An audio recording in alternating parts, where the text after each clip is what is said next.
കൊച്ചിയിൽ ആശുപത്രിയിലെത്തും മുമ്പ് കാറിനുള്ളിൽ ആൺകുഞ്ഞിന് ജന്മം നൽകിയ യുവതി. തുടർന്ന് VPS ലേക്ക് ഷോർ ആശുപത്രിയിലെ വിദഗ്ധ സംഘം എത്തി യുവതിയുടെ ജീവൻ രക്ഷപ്പെടുത്തി. വാർത്തയുടെ വിശദാംശങ്ങളുമായി KM ഉമേഷ് ചേരുന്നുണ്ട്. ഉമേഷ്, എപ്പോഴായിരുന്നു സംഭവം? ഇപ്പോൾ അമ്മയുടെയും കുഞ്ഞിന്റെയും നില എങ്ങനെയുണ്ട്?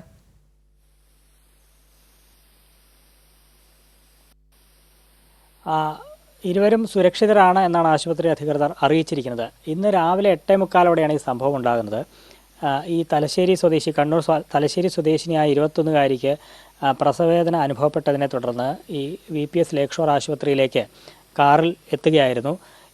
ഈ കാറിൽ എത്തിയ ഉടൻ തന്നെ ഈ പ്രസവവേദനയാണെന്ന് അറിഞ്ഞതുകൊണ്ട് തന്നെ ആശുപത്രി ജീവനക്കാർ ഈ കാറിനടുത്തേക്ക് സ്ട്രെച്ചറുമായി എത്തി യുവതിയെ പുറത്തിറക്കാനായിട്ട്. പക്ഷേ അപ്പോഴേക്കും ഈ കുഞ്ഞ് പുറത്തു വരാൻ തുടങ്ങിയിരുന്നു എന്നുള്ളതാണ്.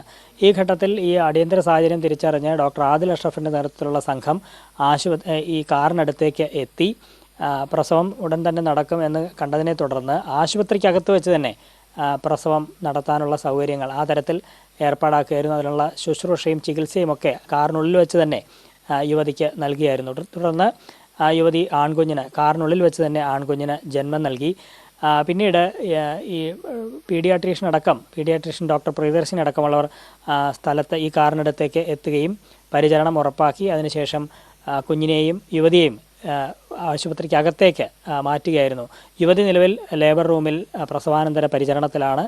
കുഞ്ഞ് NICUവിൽ നിരീക്ഷണത്തിലുമാണ്. രണ്ടുപേരും സുരക്ഷിതരാണ് എന്നാണ് ആശുപത്രി അധികൃതർ അറിയിച്ചിരിക്കുന്നത്. ഇവർ വിവാഹ ആവശ്യവുമായി ബന്ധപ്പെട്ടാണ് തലശ്ശേരിയിൽ നിന്നും അരൂരിലേക്ക് എത്തിയത്. യഥാർത്ഥത്തിൽ ജനുവരി 22-നാണ് യുവതിയുടെ പ്രസവ തീയതി നിശ്ചയിച്ചിരുന്നത്. പക്ഷേ ഇന്ന് പുലർച്ചെ യുവതിക്ക് അസ്വസ്ഥത അനുഭവപ്പെടുകയും പ്രസവവേദന അനുഭവപ്പെട്ടതിനെ തുടർന്ന് ആദ്യം അരൂരിലെ ഒരു ആശുപത്രിയിലാണ് എത്തിയത്. അവിടെ നിന്ന് ചികിത്സ നടത്തിയ ശേഷം അവിടെ നിന്ന് മടങ്ങി. പിന്നീട് വേദന രൂക്ഷമായതിനെ തുടർന്നാണ് ഈ ലേക്ക് ഷോർ ആശുപത്രിയിലേക്ക് എത്തുകയും ആശുപത്രി മുറ്റത്ത് വെച്ച് തന്നെ കാറിനകത്ത് വെച്ച് യുവതി ആൺകുഞ്ഞിന് ജന്മം നൽകുകയും ചെയ്തിരിക്കുന്നത്.